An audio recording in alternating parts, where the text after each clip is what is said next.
You are listening to Vitruvian Man with Jesse and Josh.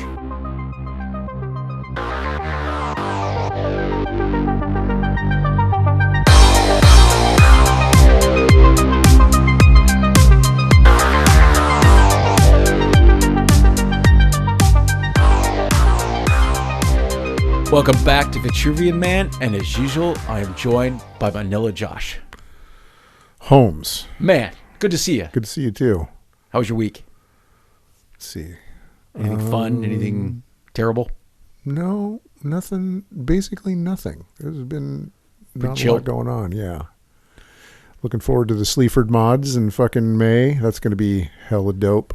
Josh got us tickets. I didn't know a lot, but I was watching some videos and like, okay, these guys are good. Did you listen to any of their new album? Yeah, it's good. Really good. Yeah, that's a good one.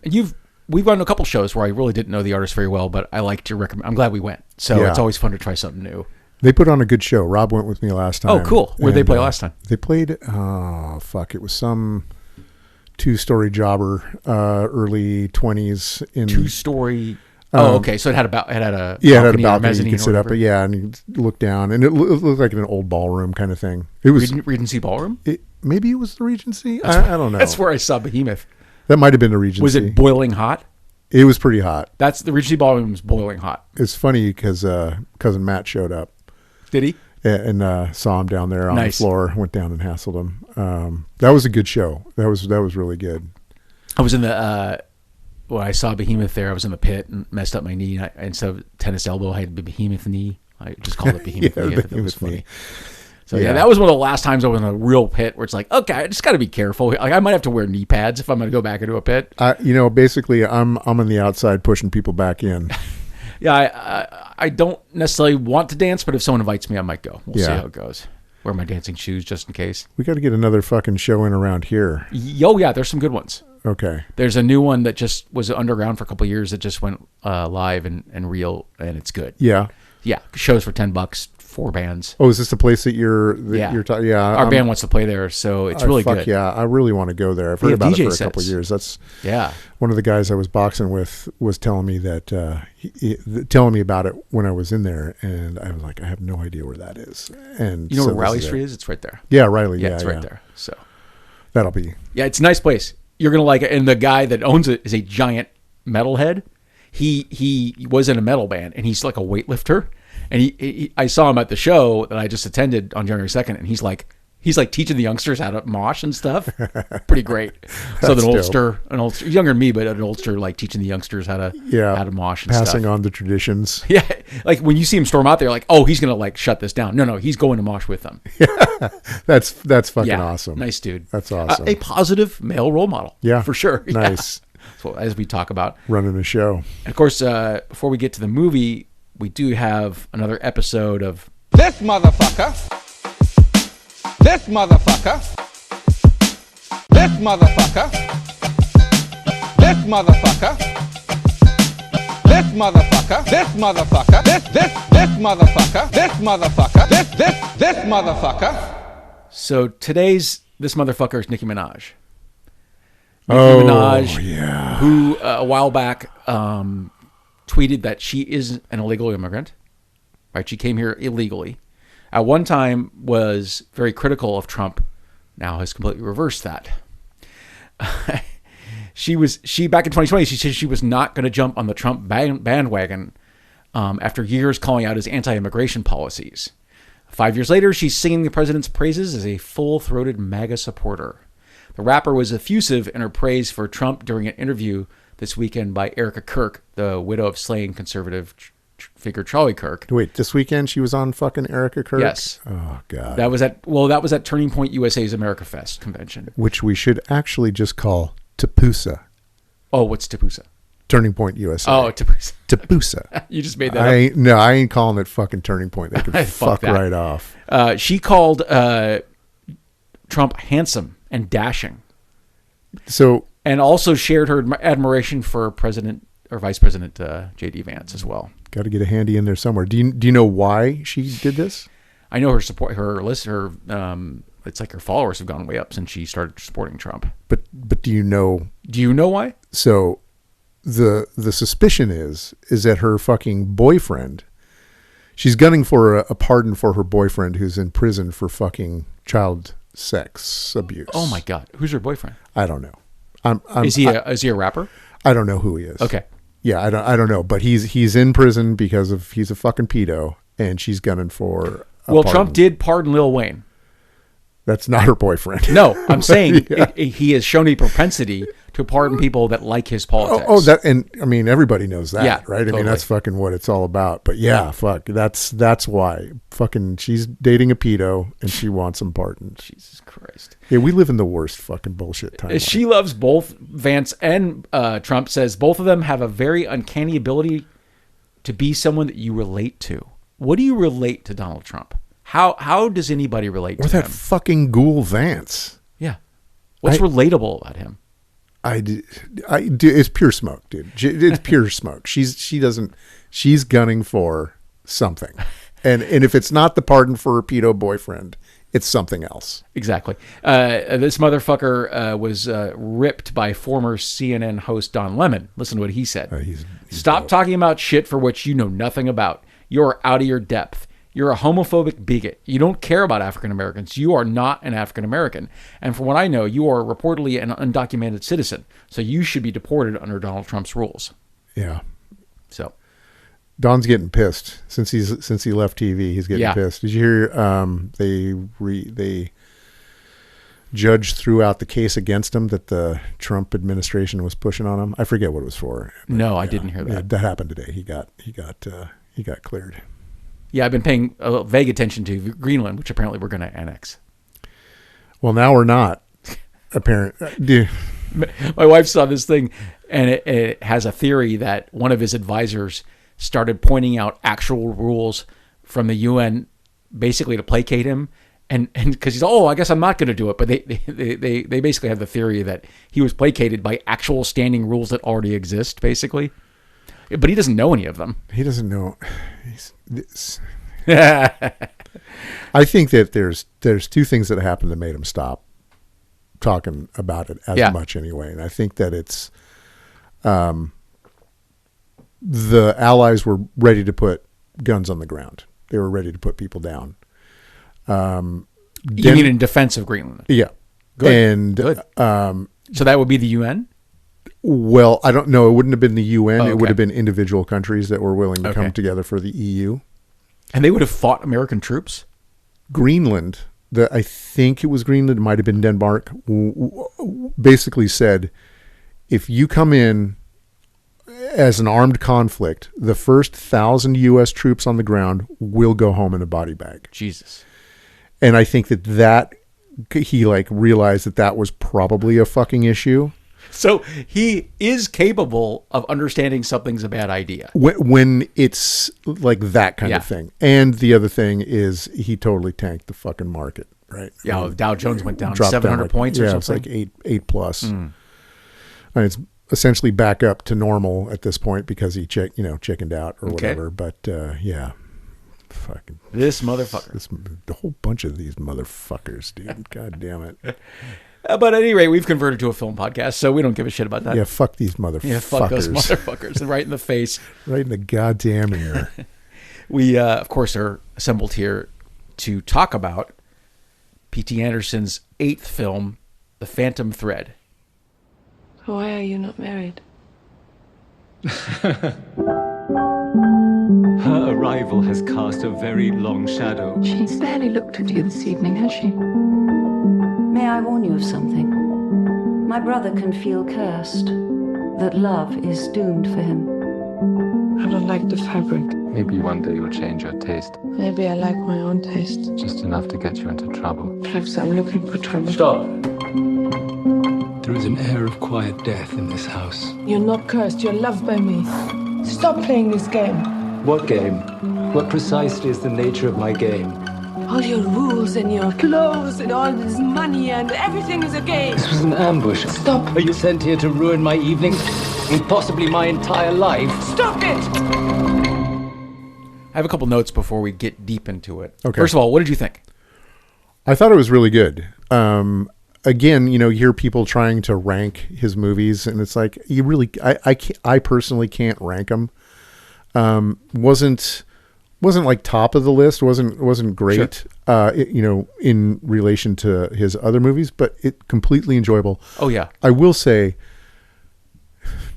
Johnny fucking Greenwood, dude. God fucking another damn it. Insane score by Johnny Greenwood. Holy shit. It gives me shivers thinking about it. It is that so much more respect for that guy after watching these movies and seeing like just what he did and using the entire I think the London Philharmonic or something like that. I mean, holy fuck. And the way that they laid out that sound throughout, like there's points where it's completely silent and then these strings will just kind of fucking come in imperceptibly and then build, and then it's fucking incredible. Jesus Christ. Cinematography, found out that he didn't have a cinematographer. Apparently not. He ended up doing it himself with his crew. What does the credit say? I believe that it's uncredited. That's unusual. It is, because you guys, I guess dude was off doing something else. He had prior obligations. He's had some unrest with his cinematographer as well. Yeah, but holy fuck. Oh, beautiful. And then I think they got nominated for a bunch of Academy Awards, but they only won Best Costume Design. Best Costume, and fucking Jesus Christ, that shit was amazing. Now, I'm no fashion maven. What I did notice was the first dress didn't impress me because so many of the subsequent dresses are unbelievable. There's that pinkish, like either ball gown or wedding dress. That's the most beautiful thing I've ever seen. Yeah. But it's funny. I thought the first dress, I understand that it's great art and it's great craft. I just wasn't as impressed by the first dress as I was about the rest of them. Now, the first one that he made for the first client that came in, the Duchess or something like that. What was amazing to me, and we can get into this, but what was amazing to me is how, like when I looked at that dress, it was very amazing. It was amazing. Like I don't sew. I don't know what the fuck's going on, but I could tell that was an amazing piece of haute couture, right? But what I immediately went to was like, the way the cut of the over, like the draping part, it emphasized her belly. And then later on in the movie, when Alma's getting measured in the attic, when they first get together and Cyril comes in and she's all, you've got the perfect proportions. He likes a little belly. Yeah. I was like, oh, so that was an intentional thing. Absolutely. I have a couple notes before we get deep into it. I think his character is so much like my father that I think if I read Daniel Day-Lewis, I would just say something like, "Are you my dad? How is it?" It's crazy shit. So I mean, I didn't enjoy him in that regard, in that he's so much like my dad. It's kind of triggering. But this is an unbelievable movie. I had one more thing to tell you. So early on, he does dress and kind of seduce his future wife by kind of fitting her with a dress. And I said, a woman getting seduced by someone as handsome as Daniel Day-Lewis, as he makes a custom dress, would kind of like being a man getting seduced by Charlize Theron while you watch The Three Stooges. And she makes you a meal. Yes. It's a gimme. That is not fair, to have that handsome guy fitting you with a custom dress. It's just, so. So I have some notes here. Obviously we talked about, when he rejects the pastries, that's early on, right? She makes pastries for him and he's like, I didn't ask for those. Well, that was his first girlfriend, right? Exactly. Yeah, so the one that he was dumping, he was getting sick of. He has a lot of food things. There's some food fights in here. Well, he said it was, he's all, I don't want anything stodgy. Yeah. They have a whole... That is such an English fucking thing to say. Yes, dude. absolutely. Yeah. And they have a whole fight about asparagus later on we could talk about. Yeah. Yeah, and that whole thing is like, you could, like, you get an intro into kind of what a fucking dick he is with her in particular. Right. And then Cyril saying, do I need to get rid of her? And then that's him. He does the show, or he has a fitting or something like that, and then he goes for a drive. Absolutely. And that's it. Yeah, off and running. Of course, he does reminisce about his mother early on. And if you'll remember when he's talking to his future wife, he says, "Do you have a picture of your mother?" Yeah. She does, and he goes, always carry a picture of your mother with you. And he sews the lock of her hair into his jacket. So my dad obsessed about his mother too, and worshipped her and put her on a pedestal. That's very and weird. Was still a misogynist and not a very nice person. So there's something about men that romanticize their mothers and are horrible to other women. So we going Oedipus here? What's I don't know. What's up what with do you that? Think? Sounds like it. I don't know. I mean, there was like this weird. There's definitely a weird Oedipal thing, but that could have been like, pure tragedy at losing his mother so young. Although I don't know how young they were when their mother died. Could have been a doting mother that basically understood his quirks. He's neuroatypical, right? So For the way he wants food served, that he has all these kind of quirks about food. It's clear that perhaps his mother just really did cater to his quirks. And the fucking wedding dress that he sewed for her is so weird. Yeah. It was such a fucking bizarre thing. I mean, I guess he was 16, but it was it looked so Armenian. Did it? Something like that, somewhere in that kind of area, because of the weird square hat veil combo thing, and then the way the jacket from the dress kind of came over. Right. It was very strange. It was not something that you'd see typically as a wedding dress. Early on when he meets his future wife, she's a waitress at a restaurant. And I thought of you instantly because he asked for a pot of Lapsang Souchong tea. And I knew you'd know what that was. You're into tea. Yeah. So that's smoked tea. Yeah. So does that have a pronounced smoky flavor? Yes. Although some are smokier than others. A good one is not overwhelmed by smoke. You still get the taste of the tea, but I've had some that are just pure smoke. Like too much? Like yeah. Oh, okay. It's like you're drinking fucking, the wine from 2017. You know what I mean? Yes, absolutely.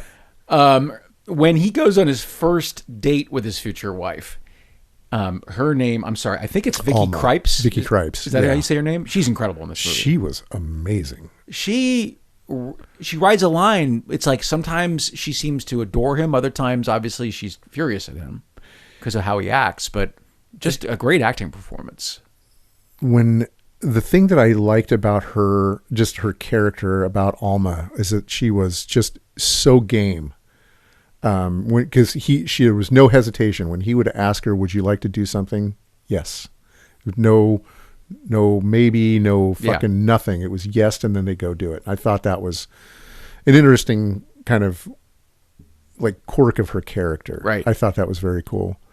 And the whole thing when they first meet at that restaurant and he's ordering the food. Yeah.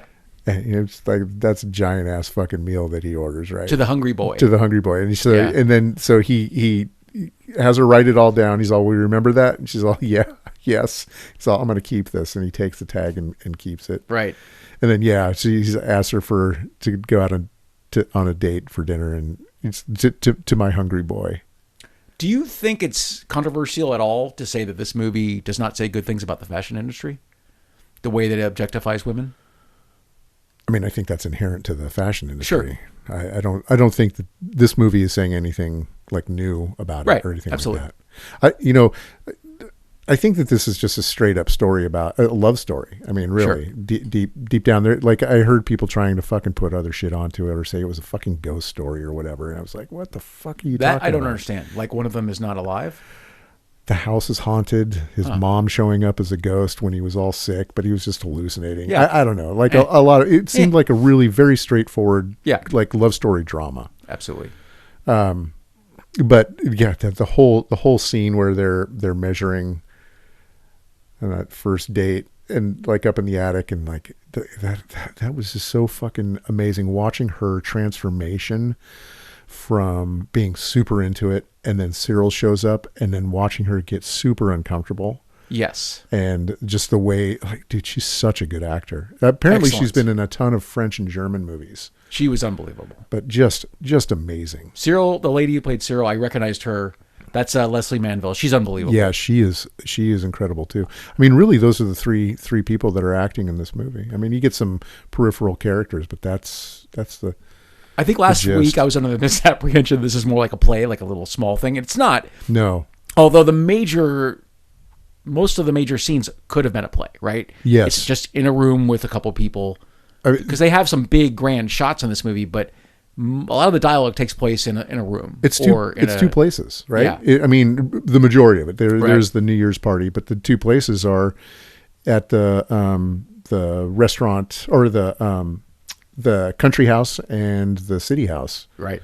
And you could do this with 3 sets, maybe 4 sets if you were to do a full play. This was set in 1953, I believe. And was it 53? I thought okay. Something like that. I knew it was then. Apparently there's a menu that says Christmas dinner for 1953, or I don't remember what it said, but what I found interesting, because I don't know if this would fly in the modern era, their first date, he wipes her lipstick off. I mean, could you imagine being a woman and have a man do that to you? He didn't say, do you ever wear no makeup because I love that look. He wipes her lipstick off. He's all like to see who I'm talking to. Yeah, she didn't seem to mind. No. I mean, it's Daniel Day-Lewis. What are you going to do? He, of course, insults her several times. She says she doesn't like the fabric. Cyril says the fabric is perfect. And Daniel Day-Lewis says, Cyril's always right. The fabric is perfect. You're just wrong. You have bad taste. But the thing I love about her and the fact... Cyril or the wife? Alma. Yeah. Alma, because, it's a long time before they actually get married. Sure. But what I really like about Alma is that she doesn't put up with it. No, she actually fucking defends talks herself. Shit, yeah. And that's that's the first time that he's ever had to deal with a woman like that. He's probably not used to women talking back. Absolutely not. That was the first time he's ever had to deal with that because of his position as a dressmaker of a house, and as somebody who is very particular about things and just who he is as a person. Right. That's the first time he's ever dealt with a woman like that, and that's why he falls in love with her. Yeah, she does do a good job defending herself, but it begs the question: why does she stay? Because he's pretty awful to her. Because she loves, these you can't question love. You can't hurry love. You just have to wait. It's just like it's one of those things. It's like I know that you have you really don't like him as a person, but I feel like fundamentally he's a very fucking flawed person with some probably autistic characteristics, sure. Right? The way he reacts to food, the way he reacts to his routine is very set. Yeah. I have to say, when the first time that she sees him as a real asshole at that breakfast when he's there with Cyril, and he's making too much noise or too much motion. And they everything else is quiet. The soundtrack goes away. Yeah. And they fucking just crank up the volume on her fucking scraping the toast. That was good. Fucking cutting the bread and biting into it and putting shit down. And she always pours the whatever substance. She always does like a pull-up pour. So it fucking drips in there. Yeah. And he loses his fucking mind. And she's all, this isn't a me problem, right? She totally calls him out on it. Cyril says, perhaps you should have your breakfast elsewhere. And she's all, I'm not going to do that. Perhaps you should go fuck yourself. And I think, from Cyril's perspective, she actually, from that point, she's like, oh, this broad's all right. She's fucking got her own personality. She's not going to put up with her own self. But she was giving her advice on how to deal with his weird how to cope shit. Yeah. But yeah, fuck. That was so funny. And God. And then they did it again after they got married and they went, I don't think they were I think they probably were in Switzerland at this point. But they were sitting there and she was eating the muesli. Right. And she was biting down on the spoon and he was just staring and he's like, but he had to let it go. Yeah, he had to let it go. Yeah. But I feel like they were a match. I don't know if anybody could deal with her on her level, like anybody else could deal with her on that level. She was difficult as well? I think that let's see. It's a hard one to put into words. I feel like they were a good match. Because she put him in his place, and when he was in his right mind, he was really good to her. And define good to her. Well, think about. He romanced her. In what way was he good to her? So when he so when he got sick and she was able to take care of him in her own way, and he let loose of the fucking control that he was going on, I think that there was a real relationship there underneath. And it's not something that was there all the time because of his weird fucking predilections and his, all the fucking weirdness. But I feel like that he obviously loved her. And I think that in those times he treated her well. In as much as that guy is capable of love. Yes. Well, no, I fully give him. Again, we talked about this a couple weeks ago. How do you define love? Because the way he treats her is not how I define love. He has affection for her. I think he does. How do you define love when he treats her like that? Well, but like that is specific times. I feel like that when they're actually... So... He gets sick, and I don't just randomly get sick. And when he recovers from that, when he's able to fucking kind of lose control, and after that, he treats her well. Like he does treat her well. So his behavior starts to change. It totally changes. Yeah. And that's why she poisons him. Because she saw that. She saw when he is in a moment of weakness and he can be taken care of, he becomes more vulnerable, the person who he can be and not the person who he is. At what point do you think she figured? It seems to me he understands she's poisoning. So absolutely. At what point do you think that's first projected? So I can't figure out at what point that is, but I do think that it is after the first time, after she puts the mushrooms in the Lapsang. Right. I believe that some point after he recovers, he has his suspicions. And then when she's making the omelet the second time, he fucking knows for sure. Okay. Like when he sees her pull down the mushroom book and she's over there and she's cutting them up and she starts making the omelet, you can tell he's watching her the whole time. And he's got suspicions. And there's a point where he takes bites of the mushrooms and points the fork at her. It's well, he takes one bite. Yeah. And then they start talking about it. And at that point she says, I want you helpless and on your back, and I want to take care of you. And then when you get strong again, we can, I forget what the ending of that sequence was, but it's like, then we can be who we are together. I did love the scene. One of their really happy scenes is when they take that dress back. The lady so who didn't awesome, deserve dude. to wear it. So when she first came in, was she hammered on the stairs going up? I think so. Okay, because I was like, because her son or whoever was with her was like doing this bit behind her, and she's crying while he's fucking putting it on her and everything. Right. But man, that was so fucking dope. And that's when he's like, oh yeah, this is my girl, because he wouldn't have had the balls to do that without her saying that. Right. She doesn't deserve to wear anything from the House of Woodcock. And it's like, he's like, well, yeah. And then he starts thinking about it. And then he fucking's like, it's time. We're getting that fucking thing back. Right. That was pretty interesting. Yeah, that was awesome. What did your wife think about the movie? She liked it. She did. Yeah, she really liked it.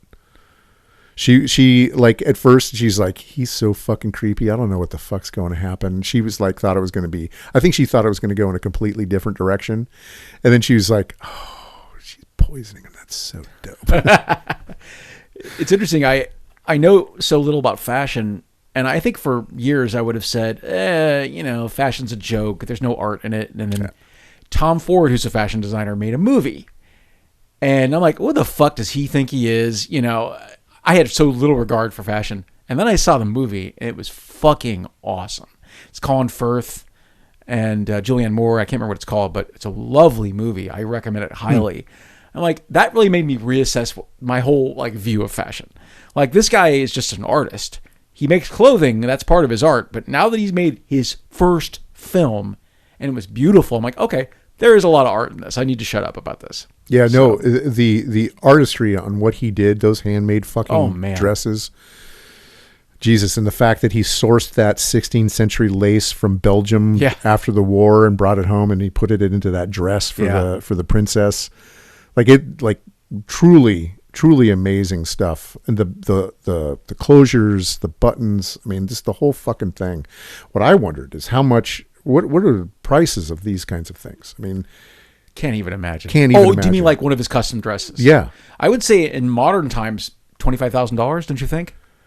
I mean, a singular handmade dress, at least $25,000. I think maybe $100. I think like for some of those dresses. Yeah. I mean, what did Cyril say when that fucking broad, what's her name, Barbara Rose, invited them to the wedding? Yeah. And he's like, why are you telling me this? Yeah. So because she pays for this house. Right. Like, so it could be in 1953 era, $200,000. Yeah, $50,000-$70,000 for people a dress. That rich to have a custom made one of a kind dress. Obviously, that's so much more like elite than buying a Bentley, right? Anybody with the money can buy a Bentley. Yeah, this is a one of a kind thing, and he'll fucking reject you if you're not. And this is, I still think that this is still the case with these like big houses, right? Fuck you, ain't making you a dress. You ain't. I don't care how much money you fucking have. Right. You're fucking nouveau riche. You ain't shit. Right. Nobody's making Ivanka nobody's making fucking Ivanka a dress from one of these places. They're fucking poison. And then the Belgian princess who he'd made dresses from baptism on for, and one of the things that he said is, I made dresses for her whole crew for an entire season.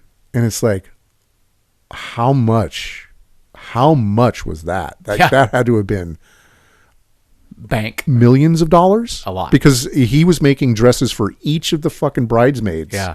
While he was making the bridal dress as well. Like Pretty all crazy. those people in there getting fitted and like, I mean, there had to have been 10, 12 people in there. A lot of actual dressmakers, apparently.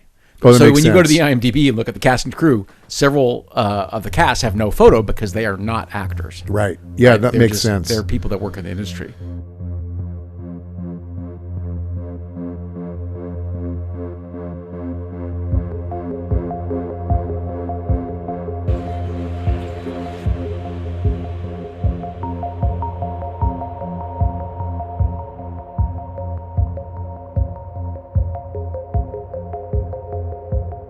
Did you look up what Phantom Thread is?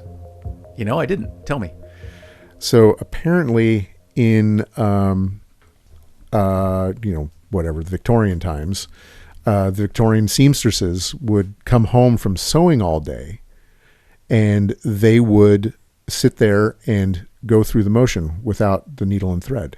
They would just sit there and sew. Because that's just what they did all their motor fucking day. memory is just doing that all just day going. long. So if they're just idle, that's just what they're fucking doing. Fascinating. So that's what the Phantom Thread is. I haven't got to my trivia yet, but apparently Daniel Day-Lewis, being a method actor, did learn how to sew. Yeah, he apprenticed. Yeah. He fucking did the whole deal. Yep. That's pretty amazing. It is. Yeah, I mean just the fucking work that goes into that. I thought it was really cool that he would sew little things into the dresses or the suits or whatever, and that's why he had his mother's lock of hair in his jacket. So the bass player in my band makes $5,000 chairs. Huh.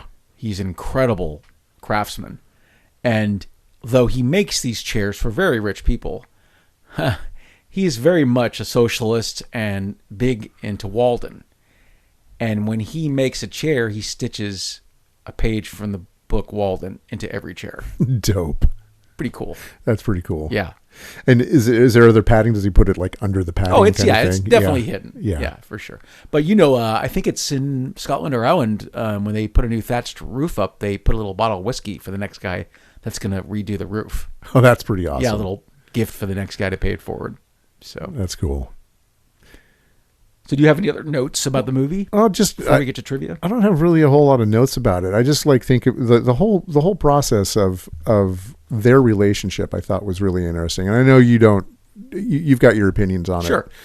But I think that at the end, after the second poisoning, I think that was it. I think that actually made him become who he always had the potential to be, but never was, because he didn't have somebody that understood that he needed to he needed to be fucking basically poisoned almost to death to really be humbled, maybe to be humbled, to have that control taken away from him.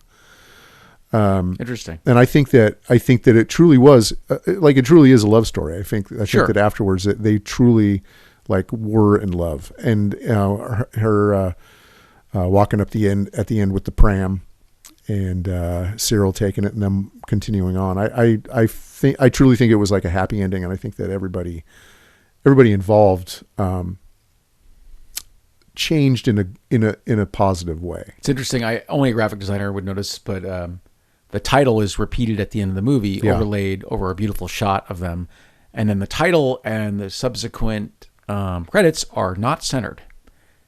I can't imagine that's an accident. So I don't know if that's meant to convey something, but I'm like, hey, why isn't that centered? What's going on here? Interesting, because I noticed something about those, but there was so much busy background that I didn't notice that. Interesting, but a beautiful movie in every regard. Probably maybe his most lush movie. That is exactly the word that popped into my head. As I'm like, this is the most lush cinematography, and combined with the most lush soundtrack. Like it maybe didn't deserve Best Picture. I don't know what won that year, but it really is a great fucking picture. You gerrymander while I look that up. So what year is it? Do you remember the year? 17. Okay. Yeah, it's like just the whole fucking thing. It's just so amazing, and the acting, like it really. Again, a lot of people say, this fucking movie sucked, or in my rankings, it's like, but all of P.T. Anderson's movies are so fucking good, and this is so much different than anything else that he's done before. Very different, like completely fucking different. Like the cinematography is not like you can see is from Hard 8 through Inherent Vice. Yeah, you can see a consistent theme, although it changes. It gets a little more mature as you go on. This one is completely fucking different, and I got to give it up to him, man. And maybe that's because he's doing the cinematography. Maybe that's what it is. He's a technical fucking genius, dude. Yeah. He's really good. It's beautiful. Yeah. To answer your question about the best films and the nominees, here's the Oscar nominees for 2017. Okay. Fences, Manchester by the Sea, great movie. Hacksaw Ridge. Moonlight, a beautiful movie. Have you seen Moonlight? I haven't seen that. I don't think I've seen any of those. Hidden Figures, Hell or High Water, which is good. Lion, which was very critically acclaimed. Arrival, and La La Land, a musical. This is actually the ones I've seen here. They're good. There was room for that movie in this list. I don't know that La La Land will be talked about 25 years from now. Nobody's even thinking about that fucking movie right now. No. Did that win? I don't remember. Was that the winner? I don't remember. And I love what's his face. Ryan Gosling. Oh fuck! I like him as an actor. Why did you have to go make a musical? Why fucking musical? Terrible idea. And he's such a good comedic actor too. I think we talked about that in The Fall Guy. The Fall Guy, unbelievable. And he also does he do The Nice Guys with Russell Crowe? He's hilarious in that movie. Okay, yeah, hilarious. Dude, he's. I honestly, the funny thing is, he's so, as a dramatic actor, I'm not saying he's not good, but I actually kind of enjoy him more as a comic actor. As a dramatic actor, like Drive, he tends to be very sullen and wordless. Yeah. But in his comic role, oh man, does he carry a movie, I think. I agree. I think that's his bag. What's really trivia. I'm sorry. You were going to say something? I was just going to say what's funny is that some of the dialogue is so quiet you can't hear it, but I think that in 70% of this movie, dialogue is unnecessary. Yeah, like there's certain points where they're talking where it drives the story along, where Cyril's talking and drives the story along. When that doctor comes in, I think that there's little parts, but really the majority of it could be driven by the acting and the music and silent film with music. Yeah. And the cinematography and I mean, it's just so fucking good. Oh, I did have one thing I wanted to ask you. Oh, because I thought this was pretty funny. You remember, all right. So the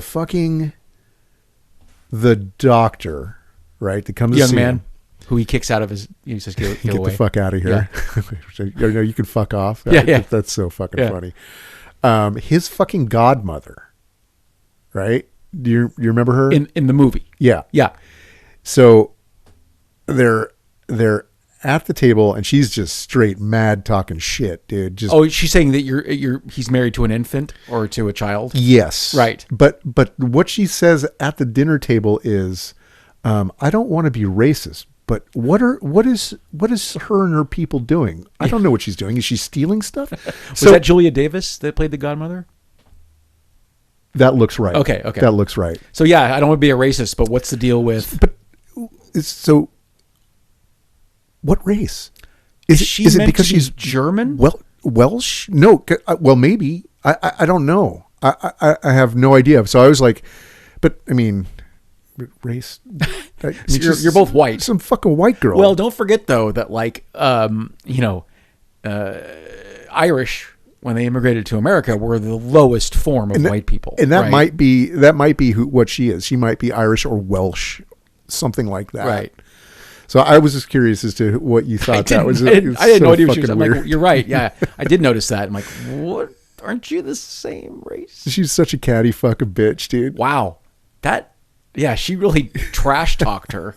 and like when she got mad because he's such a fucking dick when they were playing fucking backgammon. Yeah, well, I mean, she's saying that the wife is juvenile when she doesn't like how he's treating her. That's, like you said, she's standing up for herself. That's not being a child. It's not being a child. No, but she's totally like fucking backing him Damn. up. It's so fucking fun. Like, does she have some shit? Does she have a thing for woodcocks? I think as he's portrayed, so handsome and so talented, I think a lot of women do want him. Definitely could be. Yes. Yeah. Oh God, dude, that fucking whole scene at that dinner party seemed like a goddamn nightmare. I was struck by late in the movie, there's a woman getting fitted for a dress, and his wife comes up and starts talking to her, and she goes, I live here. She basically has to say that she's not part of the help, right? I live in this house. Well, no, that was because she was super fucking jealous, right? Because she had the same body type that she did, and she was a fucking princess, a Belgian princess. Yes. So that was pure. That was pissing Jealousy. on her leg, dude. Absolutely. That was like, yeah, you're here. I'm staying here. Yeah, totally. Right. Yeah. Absolutely. Like that. I thought, and I like that. I thought that was like, that's fucking ballsy. Yeah. Especially, you're talking to a fucking Belgian princess. Yep. I live here. That was fucking awesome. Yeah. This apparently PTA's said his favorite line of the film was, "The tea is going out. The interruption is staying right here with me." Oh my God, dude. I thought that was good too. There was a couple lines in there that fucking made me laugh. Yep. Let me see if I can find. I did write one of them down. Oh God, he likes a little belly. That one. Oh yeah. If you want to have a staring contest, you will lose. When they first sit down at the that was country good place, too. That was excellent. One. There was some good ones. Apparently, Vicky Krieps did not meet Daniel Day-Lewis until her first day on set, as DDL famously stays in character during production of his films. She was instructed to refer to him as Reynolds. In fact, till this day, still calls him Reynolds. That's pretty funny. Yeah, so. Oh, one of the other best lines, and I'm sorry. Yeah, no, it's okay. Go ahead. Is when when she fucking cooks him the meal and he gets all fucking pissed off about it because it fucks up his night routine. Yeah. And he's eating the asparagus and he's sitting there. Okay, the first thing is he's dressed in pajamas with a vest and jacket over it, and then a cravat, right? Yeah. It's like, Jesus Christ. What kind of outfit is this? What the fuck, Luna? And it's purple pajamas. Yeah. So fucking funny. And then he's eating the asparagus, and he's all, "I'm amazed by my own gallantry at eating your food," or something like that. It was an awful thing to say, but a great line. It's so fucking funny.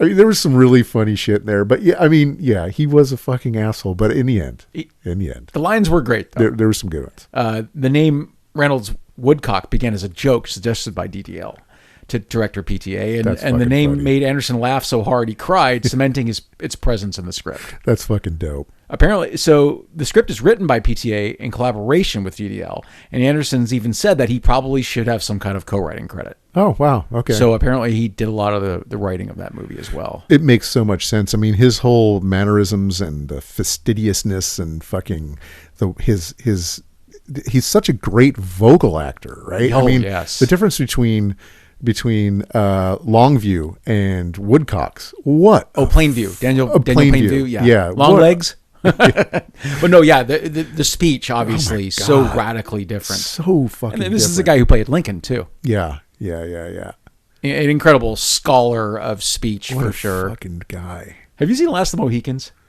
No, I might have seen it like back in the 90s or whatever. It's probably as handsome as he's ever been in a movie. Yeah, and it's actually very rewatchable. Michael Mann directed it because he's kind of jacked at that point. Oh, right? He is jacked. Yeah, I recommend. What's cool about that is apparently it was one of the first movies to really be respectful about native dress and native customs. I do remember that. And the native actors on the set really did try to drive. They were enabled basically to please Champion for what you see as accurate or inaccurate. Yeah, that's. I mean, I would really, for Daniel Day-Lewis, I would expect nothing less. Do watch that with Rob. That's a good date movie. Oh yeah, definitely. Oh, definitely. Because absolutely.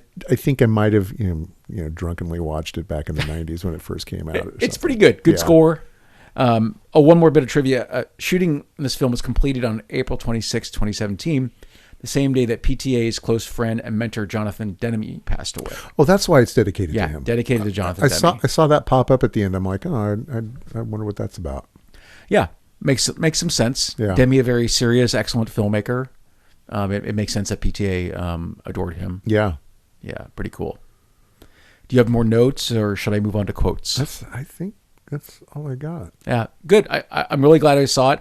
It's the only PTA movie I haven't seen, and next week's Licorice Pizza is the only a PTA movie I have only seen once. Huh. So it's good though. So I